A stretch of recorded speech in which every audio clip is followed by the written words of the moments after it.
കടലാസ് പൂക്കളെന്ന് ഇവിടങ്ങളിൽ പറയുന്നത് മറ്റൊന്നുമല്ല, ബൊഗെയിൻവില്ല തന്നെയാണ്.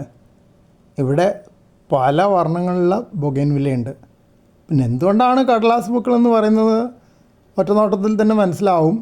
നമ്മൾ പറയുന്ന പൂവെന്ന് പറയുന്ന ആ ഭാഗമുണ്ടല്ലോ, അത് ശരിക്കും പൂവല്ല, ഒരു രൂപമാറ്റം വന്ന ഇലയാണത്.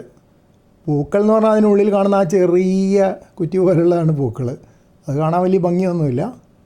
ആ ഇല, പൂക്കൾക്ക് അടുത്തുള്ള ഇലകൾ രൂപമാറ്റം വന്നിട്ടാണ് നമ്മൾ പൂവാണെന്ന് വിചാരിക്കുന്ന ഭാഗം പല നല്ല വർണ്ണങ്ങളിലും കാണും. ഇവിടെ ഇപ്പോൾ എല്ലാം ചെറിയ ചെറിയ ചെടിച്ചട്ടികളിലാണ് വെച്ചിരിക്കണേ. പിന്നെ ചെടിച്ചട്ടിയിൽ അലങ്കാരത്തിന് പലതരത്തിലുള്ള കല്ലുകളുണ്ട്. നേരത്തെ കണ്ടതൊക്കെ ഒരു ഗ്രൂപ്പായിട്ട് അടുത്തടുത്തുള്ള ചെടിച്ചട്ടികളിലായിരുന്നു. ഈ വെള്ളക്കടലാസ് പൂവ് ശരിക്കും മലയാളത്തിൽ പറയുന്നവർ വെള്ളക്കടലാസ് തന്നെ വേറൊരു ചെടിച്ചട്ടിയിലാണ്. അവിടെയും കാണാം പുറത്തും അകത്തും ധാരാളം വെള്ളാരം കല്ലുകളും അതല്ലാത്ത തരം കല്ലുകളും കാണാം. ഇതും വേറൊരു കളറിലുള്ള ബൊഗെയിൻവില്ലയാണ്. ഒരു പിങ്ക് കലർന്നതെന്ന് പറയാം. വെയിൽ വന്നാലേ ഇതിൽ നല്ലോണം പൂക്കളുണ്ടാവുള്ളൂ. മഴ പെയ്താൽ എല്ലാ പൂക്കളും കൊഴിഞ്ഞു പോകും. വേറെ കുറച്ച് സെറ്റും കൂടെ കാണാം. എല്ലാം ധാരാളം പൂക്കളുണ്ട്.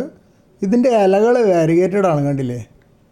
ചിലതിൻ്റെ ഇലകൾ വാരിഗേറ്റഡ് ആയിരിക്കും, ചിലതിൻ്റെ അങ്ങനെയല്ലാത്തതും ഉണ്ട്.